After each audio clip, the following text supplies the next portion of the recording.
Okay, so you guys love to travel. I do. Traveling is one of my passions, but one of the biggest hangups is money, right? It's expensive to travel, and it's always been the biggest hurdle. And most of my friends and family would say the same thing, that, not only is time a factor, but money, right? It's expensive. So one way that you guys can minimize your travel expenses is through the Corporate Travel Concierge, or CTC. If you go to ctcvacations.com, they will book you at cost. Their goal is to avoid the markup. Their members travel at cost.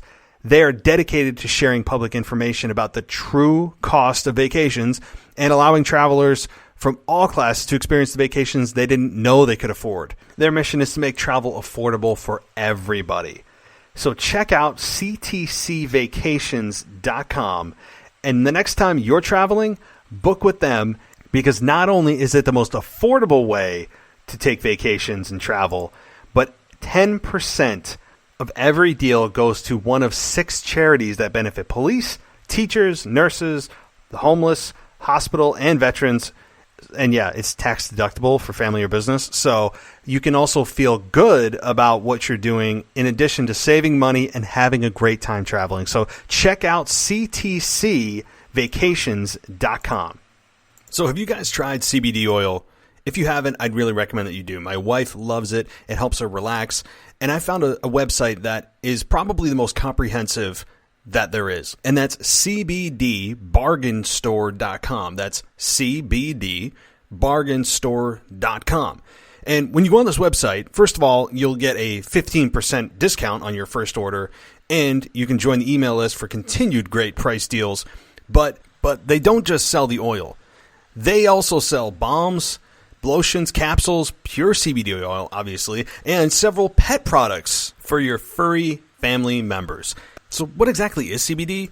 It's a natural chemical compound that comes from the hemp plant, and it's one of over 85 compounds found in hemp, known as cannabinoids. However, CBD is not a psychotropic cannabinoid like THC.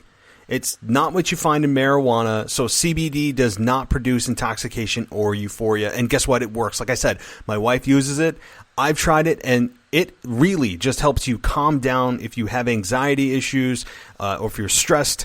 This really can be a really awesome product. And right now, you can check the best deal that I've seen out on cbdbargainstore.com. Again, you'll get 15% off of your first order, and there's free shipping on orders of $75 and more. Oh, and did I mention that they have CBD peanut butter? Yeah, check that out. I love peanut butter, and if you love peanut butter, this is going to be your perfect combination. So check out cbdbargainstore.com. That's cbdbargainstore.com. It's time for your weekly fix of wrestling nostalgia when we look at wrestling's past eras, from the Attitude Era to the Reality Era. I'd like to think that maybe this company will be better after Vince McMahon's dead, but the fact is, it's going to get taken over by his idiotic daughter and his doofus son-in-law and the rest of his stupid family. To today, here on the WWE Podcast.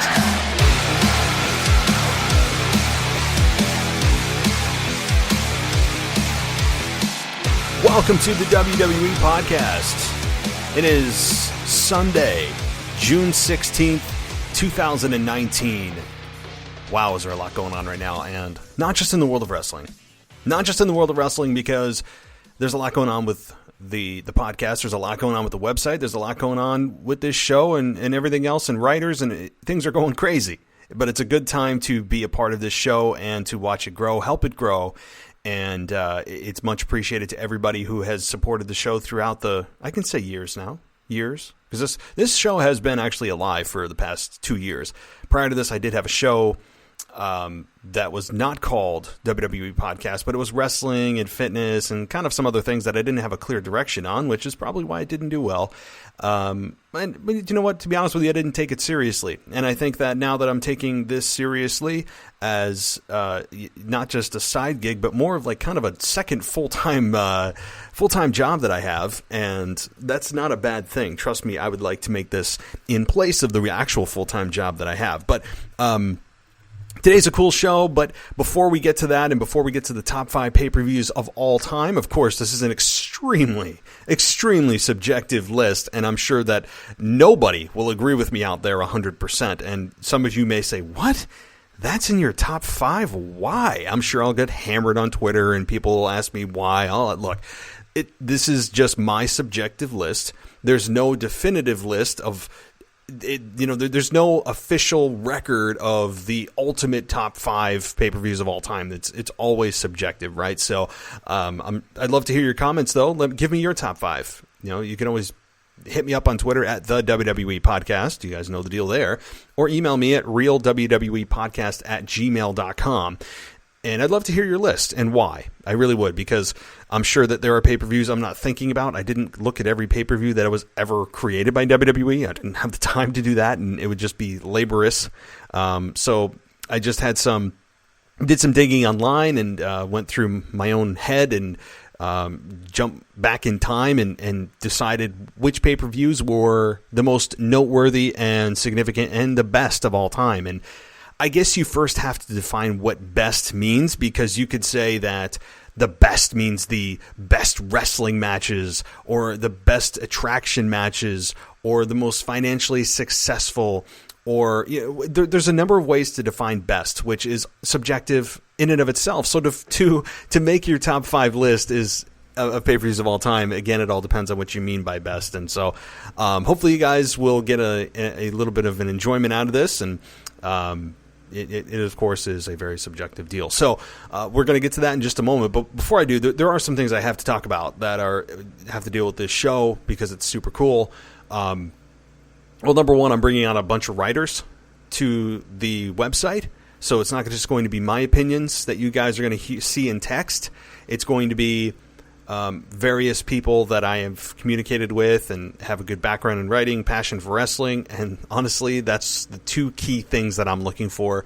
Of course, for now, it's an unpaid position, but as this show grows, that could absolutely change.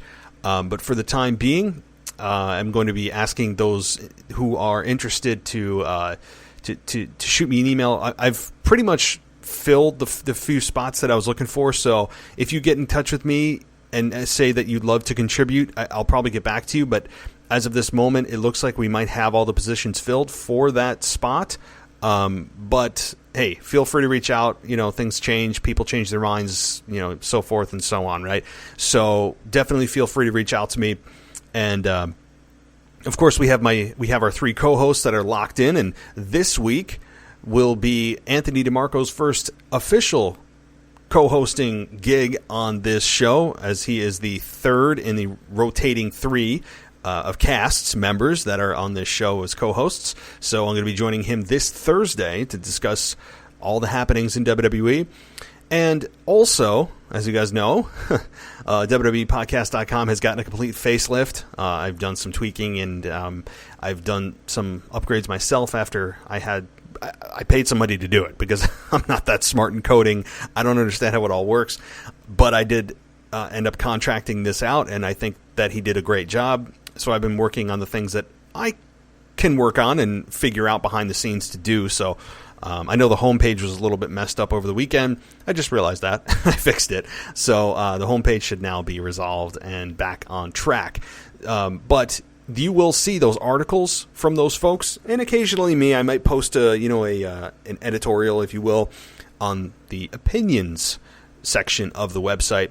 Podcasts will obviously be podcasts, and videos, as I said last week, our videos are just transformed or mutated from a MP3 format to a video format that's put on my YouTube channel and then put back on my site. So again, as always, I know I always say this, but it's true. I will be eventually doing video, which is why it's there. Just kind of a proactive move by myself to get that link there and live and good to go. So, more importantly, beyond that, beyond the writers, beyond the website being implemented and upgraded in a huge way, I will be this week. This week I will be doing. Let's see, how many shows am I doing here? So today, I'll be doing at least 5 straight shows, 5 straight days of shows. So from now until Thursday night will cap off my final show for the week. You will hear me every single day. And this is a trial run because typically I just do shows on Sunday and Thursday. But this week we will be doing an experiment. I'm doing an experiment for myself to see how things go statistically, monetarily, and feedback from you folks, just to see, are you tired of hearing from me? How do you want me to switch things up? I mean, right now, here's my thinking, and I've did a little bit of notepad taking and all that stuff this afternoon. What's going to happen is I'll continue to do my Wrestling Nostalgia on Sunday, and Monday will start to transition into more top 5s of maybe top 5 moments of WrestleMania, top 5 matches at the Royal Rumble, or top 5 Rumble winners, top 5. I'll do a lot of top 5s or lists, if you will.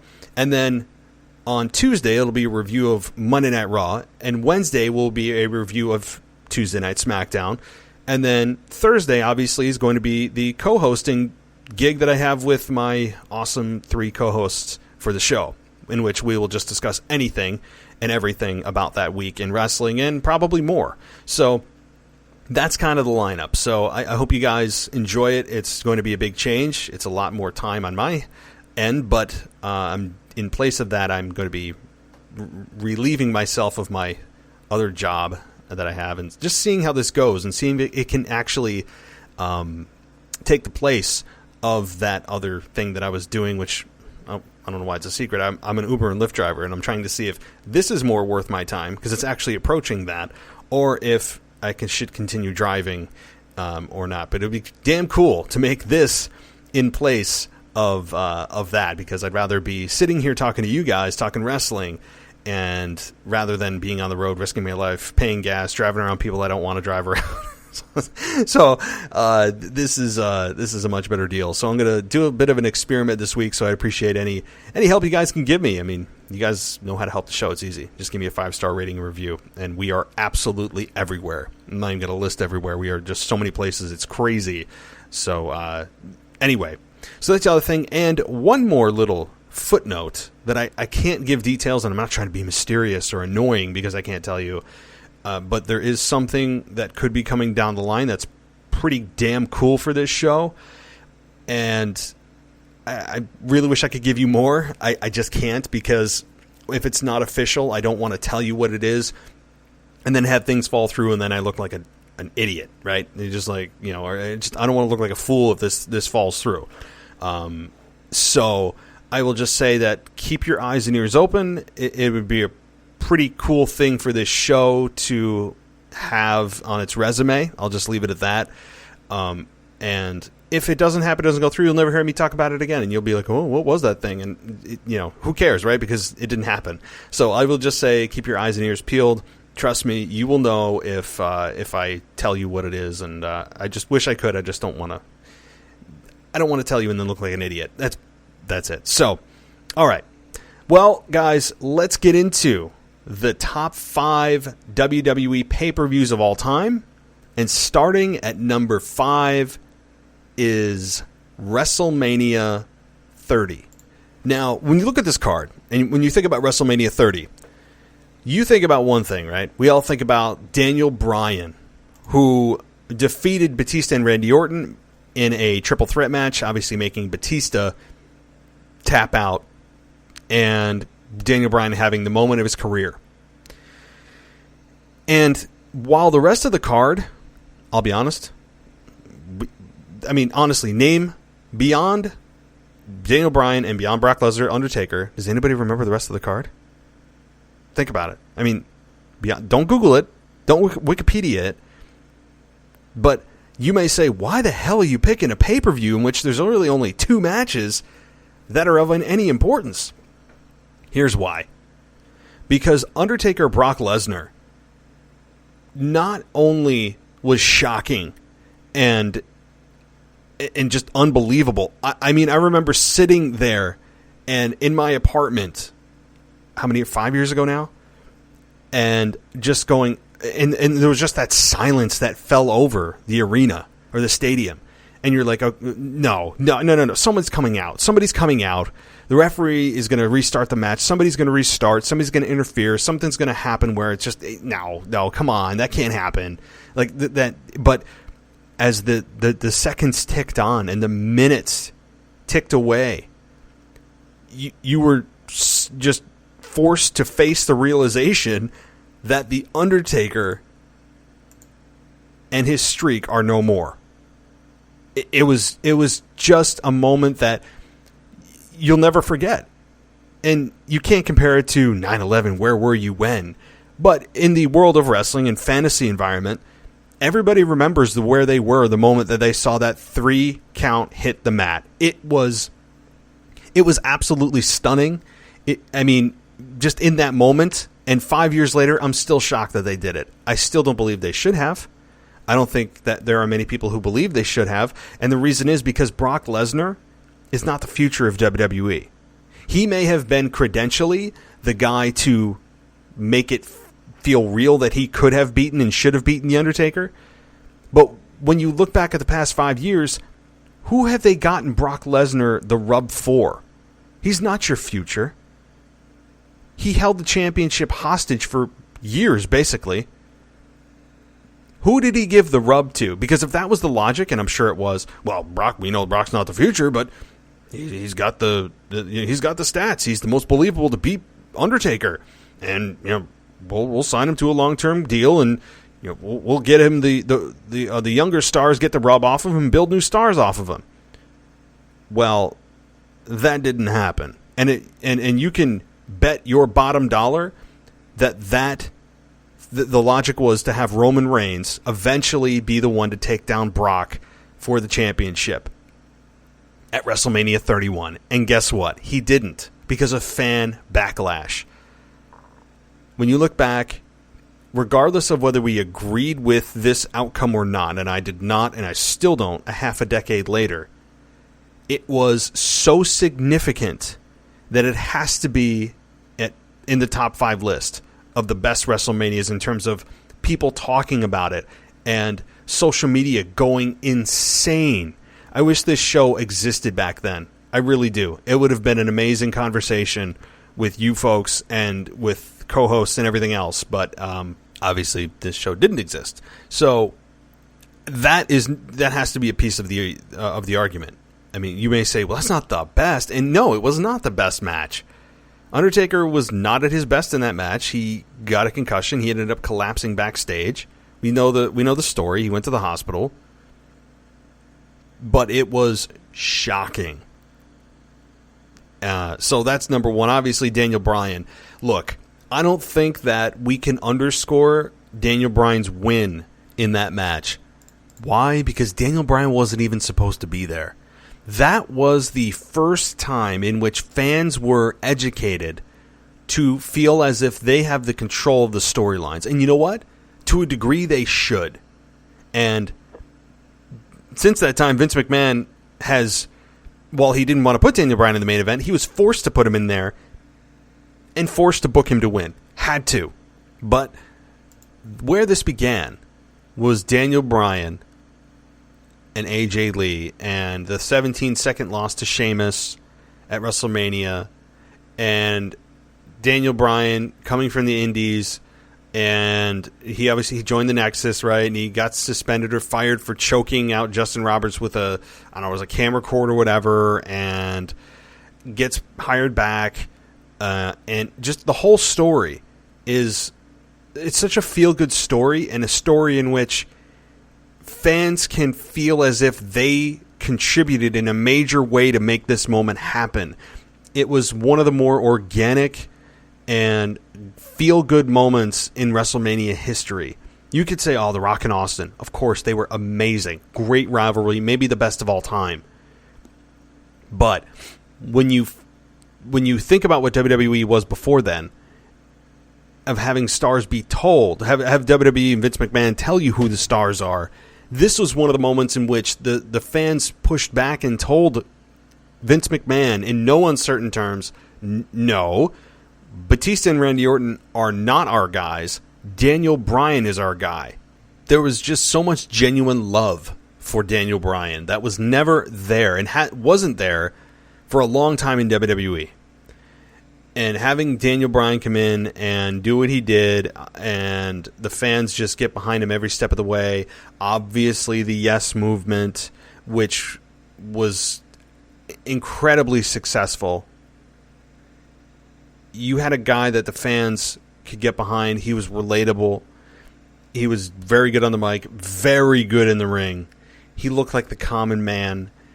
He didn't look like your typical Randy Orton mold, Batista mold, the typical professional wrestling idol that Vince McMahon would have carved out of his brain to make it as a model professional wrestler. Daniel Bryan didn't fit that in any sense of the word, but that's what made him great, was just the grassroots support for Daniel Bryan and the complete rejection of a Batista-Randy Orton match that honestly would have been a stinker had Daniel Bryan not been interjected into that match.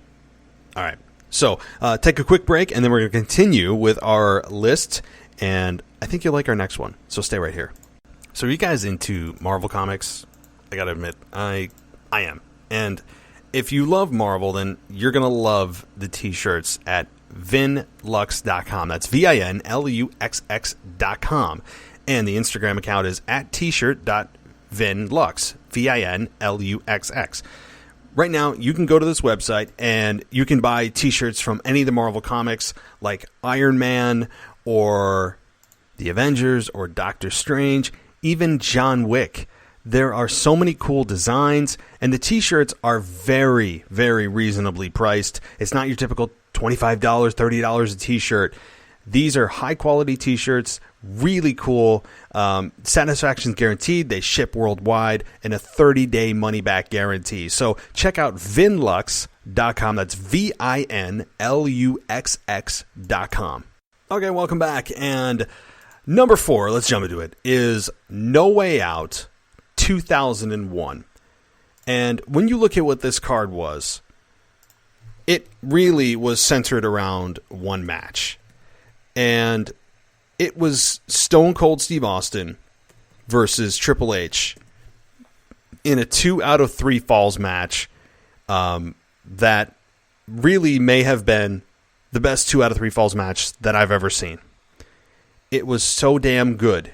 I remember the build to this because Stone Cold and Triple H had been feuding for quite some time after it was revealed that Triple H was behind, not driving the vehicle that Austin was in, but had a hand in getting Rikishi the keys to get Austin run over, which ultimately led to his surgery, and he was out for 6-8 months, whatever it was on his neck.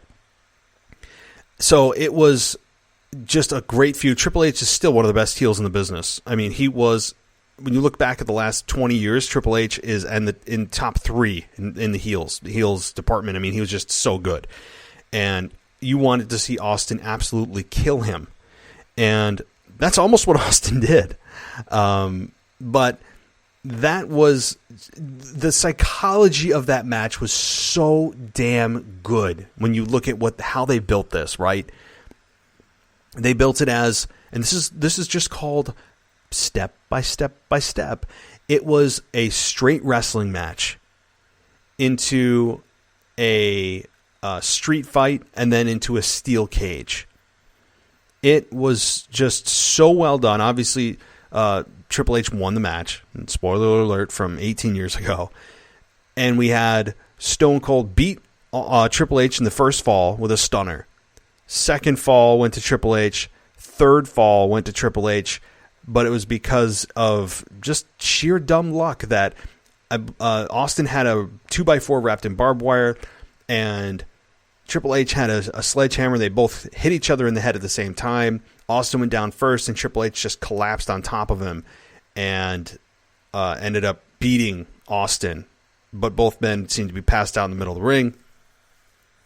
After the match, Austin still delivers a stunner to Triple H just for good measure, and it was just so well done, and so it made total sense that this match would happen. I know this is not the only match on the card, but it is, to me, one of the best 2 out of 3 fall matches, and I'll give you guys a little bit of audio from that because now I'm like itching to hear it and see it again. And the other really good match was The Rock defeating Kurt Angle for the WWF Championship that year. Just that was an extremely good match. Kurt Angle at his prime, The Rock in his prime, and you had Kurt Angle drop the belt to The Rock, so that we had The Rock go into WrestleMania as the champion, and just absolutely amazing. Loved this. We had Steven Richards defeat Jerry Lawler. Dudley Boys defeated the Brothers of Destruction as Kane and Undertaker and Edge and Christian in a triple threat tag team tables match for the WWF Tag Team Championship. We had Stephanie McMahon Helmsley defeat Trish Stratus. Chris Jericho defeated Chris Benoit, Eddie Guerrero, and X-Pac in a fatal 4-way match for the WWF Intercontinental Championship. Big Show defeated Raven in a hardcore match for the WWF Hardcore Championship. And Rikishi defeating Matt Hardy by disqualification in a singles match. So that was the card. Imagine that, folks. 8 matches. Not 18. 8. That's what it should be. It's digestible, it's watchable, and you're leaving wanting more. When is the last time you watched a wrestling event and were left wanting more and going, oh, I can't wait to see what happens next week? Yeah, I don't know either. It's just, more is not better. More is not better. It may be better monetarily so you can get more ads in, but it is not always better. But check this out. No Way Out 2001 was, it was the prelude to WrestleMania 17.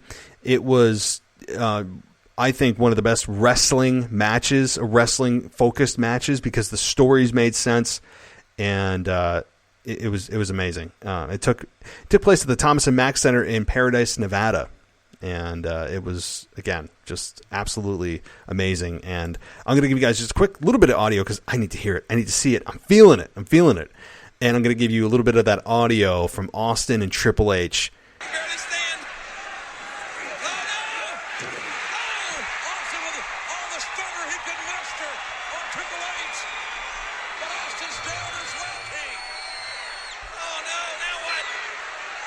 This is a marathon of brutality.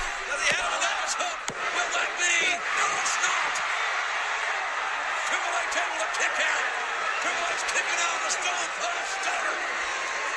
I have never, in over 20 years, seen anything like this. I think the rattlesnake has bled so much it's bled out. Oh, wait a minute. Not that barbed wire stick. You might need to get that thing out of the sledgehammer. Triple H has got the sledgehammer off to the 2x4. And go! Oh, scored! They both hit each other. And the game comes back from Austin. Austin, wait a minute. Triple H has done it. Triple H has defeated Stone Cold.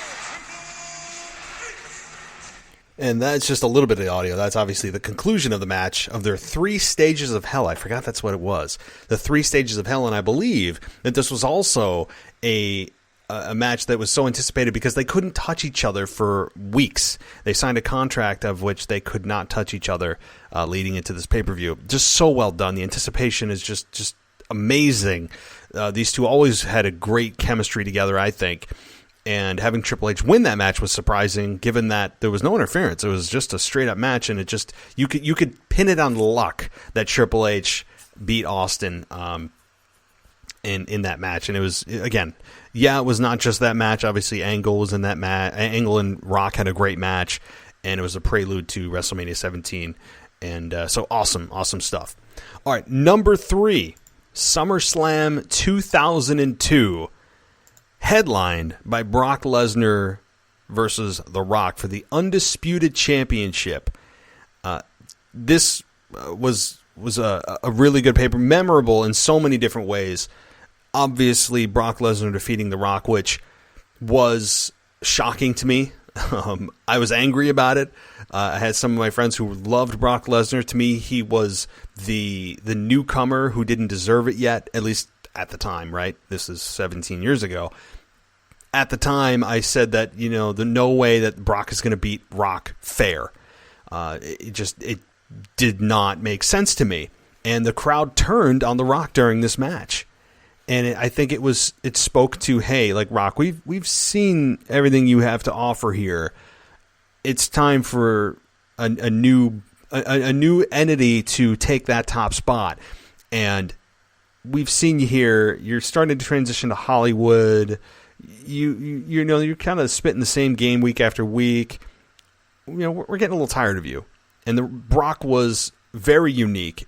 He had just debuted months earlier and was a monster of a man, and was so unique and so athletic and believable, and had the credentials that they shoved down our throats about how many times he was an NCAA champion, a 2-time NCAA champion, all that. It was amazing that they were able to capture this guy and bring him in, and it was. I just remember being so angry that he beat Rock fair and square and clean. And I was just so angry about it as how old was I? 18? I think I was 18. 19? I don't know, 2002. But around that age, and I was just, so frustrated. And I was so behind The Rock at that point still. I wasn't one of those that turned on The Rock yet. I was still a huge Rock fan. So that really was very memorable. In addition to that, was Shawn Michaels defeating Triple H in an unsanctioned street fight, where it was Shawn Michaels' first official match in WWE since 98 at WrestleMania 14, when he was defeated by Stone Cold Steve Austin. And the build to this match was that Shawn Michaels was attacked in the parking lot, and we couldn't see who the assailant was. It ended up being Triple H. Shawn challenged Triple H to a match, and he accepted at SummerSlam. And these two had a hell of a match, and it was Shawn Michaels' second win into his career, in one in which he ended up continuing for another 8 years or so, before he finally hung up the boots. And no, Crown Jewel does not count. Does not count in my mind. So that was a very good match, very strategically laid, and the conclusion of that match was just brutal. And I'm going to let you guys listen to the conclusion of the Shawn Michaels Triple H unsanctioned street fight right now. Triple H hits Shawn Michaels. Get that away from him. Let him hammer away. No. For God's sakes, no. Get somebody out here. And that was the last 15 seconds of the match. And Shawn Michaels ended up defeating Triple H, but Triple H, as a sore loser, tried to cripple Shawn Michaels, hitting him in the back with a sledgehammer. And I think that was their creative way out. If Shawn was unable to continue his career, I think he used this as kind of a test run, and I think it was a pretty successful one.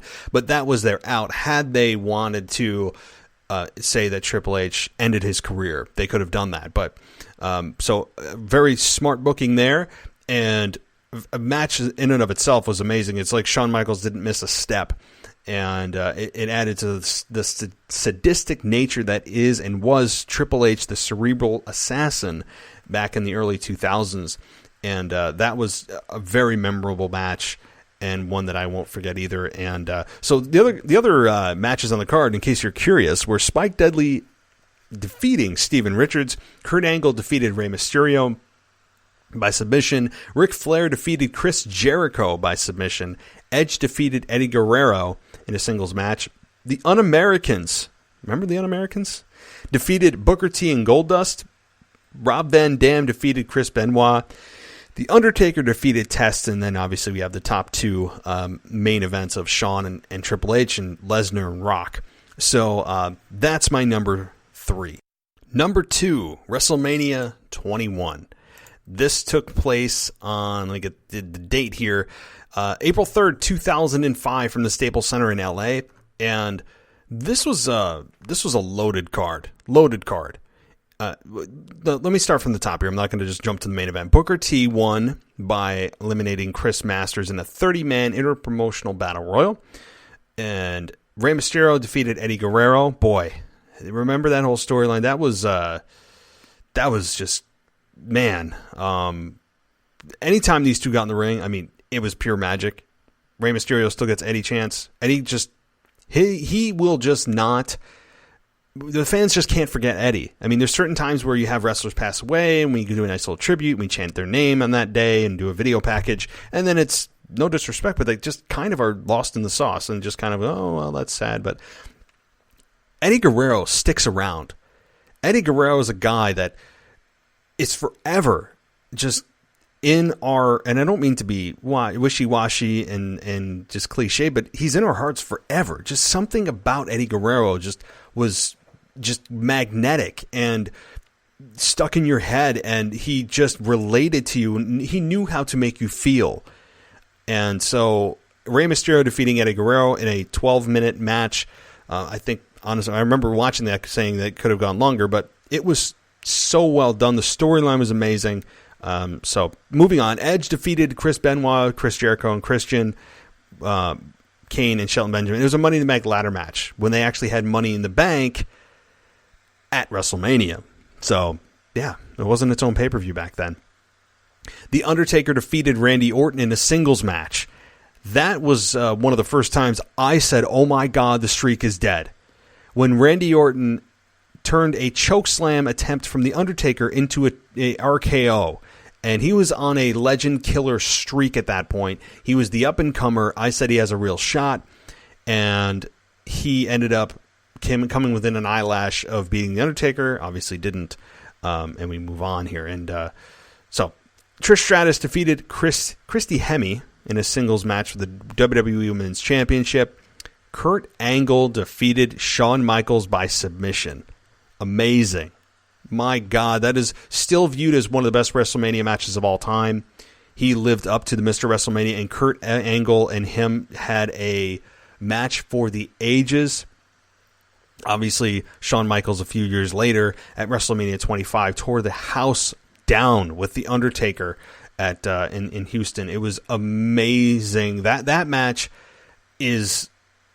WrestleMania 25 with Shawn and Undertaker might be the greatest WrestleMania match of all time. To me, it might even surpass Rock Austin. And, maybe I'll do a countdown on WrestleMania matches, not to spoil anything, but it could be my number one. Stay tuned. Maybe I don't want to give the cat out of the bag here, but all right. Moving on, Aki Bono defeated Big Show in a sumo match. Yeah, I'm rolling my eyes with you. John Cena defeated JBL in a singles match for the WWE Championship. And Batista defeated Triple H with Ric Flair in a singles match for the World Heavyweight Championship. So the top two there, John Cena defeating JBL, that cemented John Cena as the next guy in WWE, and that sure held true. And Batista defeating Triple H, that was the storyline, if you remember, of Triple H just demeaning Batista behind his back, and Batista standing outside the locker room and hearing Triple H and knowing that Triple H's his intentions are not good for Batista, and Batista's, Triple H viewed Batista as kind of the big dumb muscle guy that he could manipulate, and Batista ended up cementing his legacy, defeating Triple H at WrestleMania, and in a very good match. I remember it was very physical. And hats off to both guys there. So overall, top to bottom, other than the blunder of eye-rollingness of sumo matches, you had Batista defeat Triple H. I mean, Kurt Angle, Michaels. This is just, wow. All-star lineup here. Undertaker, Orton, all of it.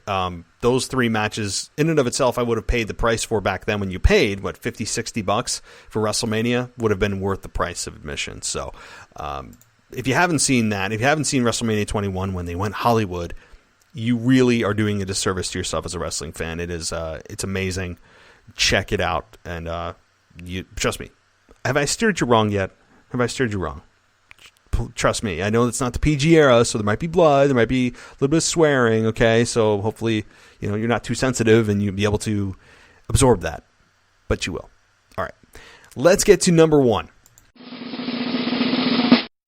WrestleMania 17 took place in Houston, Texas, and this isn't probably the most surprising to some people, and it is viewed as by many as the greatest WrestleMania of all time, but with good reason.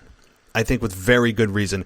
Number 1, it had the best, maybe the best main event of all time of Austin Rock. This was the second time that these two had met, and they completely, it wasn't even a home run. It's like they knocked it out of the stadium. It was just, I can't even describe how good this match was with Austin and Rock. They had 28 minutes to go here, and Austin defeated The Rock in a no disqualification match. And this obviously was when Stone Cold turned heel. And don't worry, I'll give you some audio in just a minute. It was just so good, so good. And this is a bit of a top-heavy pay-per-view. All right, Austin and Rock by themselves made this the greatest pay-per-view of all time. We had Undertaker defeat Triple H. Shane McMahon defeated Mr. McMahon with Stephanie and Trish. Chyna defeated Ivory. Kurt Angle defeated Chris Benoit. Eddie Guerrero defeated Test. Kane defeated Raven and Big Show. Taz and the APA defeated Right to Censor, RTC, which was Bull Buchanan, the Good Father, and Val Venus with Steven Richards. Chris Jericho defeated William Regal. X Factor, which is Just Incredible, and X-Pac, defeated Grandmaster Sexay and Steve Blackman. The Iron Sheik won by last eliminating Hillbilly Jim in a gimmick battle royal. And Edge and Christian defeated the Dudley Boys, the Hardy Boys, and that's it. Okay. It was a triple threat. So it was a TLC match, that may have been their best TLC match of all time too. I mean, when Jeff Hardy did the Swanton Bomb off of that 20-foot ladder, it was breathtaking. It's still etched in my mind forever. He did it on like the ramp of the arena, of the stadium. It's just crazy. And so you take the best TLC match to date of all time. You take Triple H Undertaker. You take Stone Cold and The Rock. Eddie Guerrero and Chris Benoit. Kurt Angle and Chris Benoit. Eddie defeated Test. There's just so many just classic matches, obviously headlined by Austin and Rock, but it was just so well produced that I remember it wasn't too long of a pay-per-view. There were 12 matches compared to, my God, did we have close to 20 this year? It was just, the pacing was good. The storylines were just so well done. It was critically acclaimed and was, again, if you haven't seen WrestleMania 17, you're probably not listening to this podcast, because it is and was the best WrestleMania of all time, at least in many people's eyes, and mine. So without any further ado, listening to me ramble on about how good this pay-per-view was, let's get to a little bit of audio from this pay-per-view. Yeah, you know I'm going to Austin Rock, so here we go.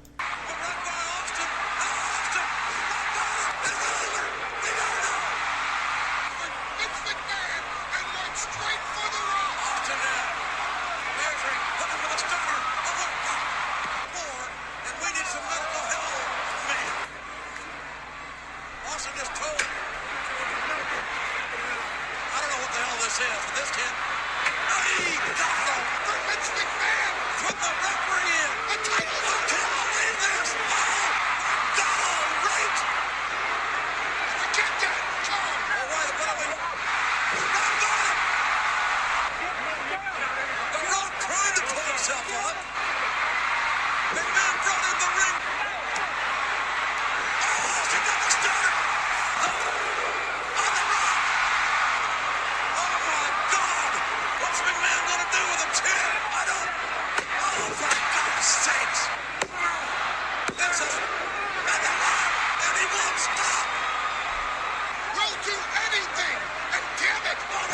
combination. Austin beat the living hell out of Lamont. What the hell is this? It's a new champion. Austin face to face with McMahon. We are witnessing something that will be talked about. And now, obviously, we have Austin attempting to turn heel.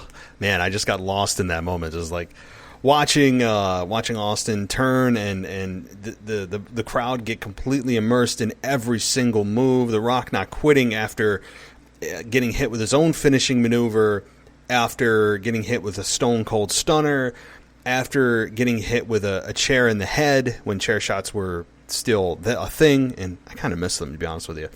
And just taking a complete ass whipping by Stone Cold Steve Austin, and continue to kick out, and Austin going on record how many times saying that he wished he would just had told McMahon, hey, watch the stunner, and he would have just dropped Vince McMahon right there, and instead of doing the whole heel turn that was, let's be honest, not successful, and by Austin's own admission, he would have said the same thing. But it was a WrestleMania that was extremely memorable and headlined by none other than Stone Cold Steve Austin versus The Rock in a part 2 of their 3-part series. And maybe I'll talk about the WrestleMania 19 sometime. There's just so much I haven't discussed with you guys that I really need to. I mean, there's just so much stuff, right? But maybe I'll get to that another time. So that's my top 5, guys. And you probably don't agree, and that's cool. That's what this platform's for, and that's what discussion's for. So I'd love to hear your thoughts, though. What is your top 5? I mean, you don't need to destroy mine, because we already know you don't agree, but what are your top 5 WWE pay-per-views of all time, and why? I'd love to know. Tweet me or DM me on Twitter, or email me at realwwepodcast@gmail.com. And I'd love to know, because I'm curious as to what everybody is thinking. I'm sure I missed some things that, if I'd known that, or I forgot about that, maybe it would have changed some of my selections. But, all right, so that's my Wrestling Nostalgia segment, really top 5 Wrestling Nostalgia segment for the week. Again, I will be back tomorrow. I'll be back Tuesday, I'll be back Wednesday and Thursday. And by the time Thursday rolls around, you're going to probably be sick of hearing from me. That's why we're bringing in a co-host to really water down my voice and to make sure you guys don't get too much of me. But it's an experiment. I want to see how things go this week. Maybe it'll be a full-time deal. Maybe I will be here 5 days a week. We'll see. But again, I'm going to run a pretty rigid schedule as to what I want to discuss every day, and not just kind of like flap in the wind. But if you listen to the top of the show, I gave you my quick outline of how I want to structure everything. So, all right, well, guys, thank you so much for supporting the show. It's a really, really much appreciated action you guys take every time you like or subscribe or give me that 5-star rating. It really is noticed and it's appreciated. So continue to please do that if you have a moment. And continue to check out the website at wwepodcast.com. If you have any suggestions, please throw them my way. A lot of time, effort, and money was put into this project, so I'd love to hear your feedback on it. And thank you for continuing to make this a successful podcast /website /fan interaction show. And I know that this is just the beginning of things, and I really believe that. I think this is going to be a pretty big deal down the line. So, guys, thank you so much. Again, I'll be back tomorrow. Until then, I'll talk to you next time.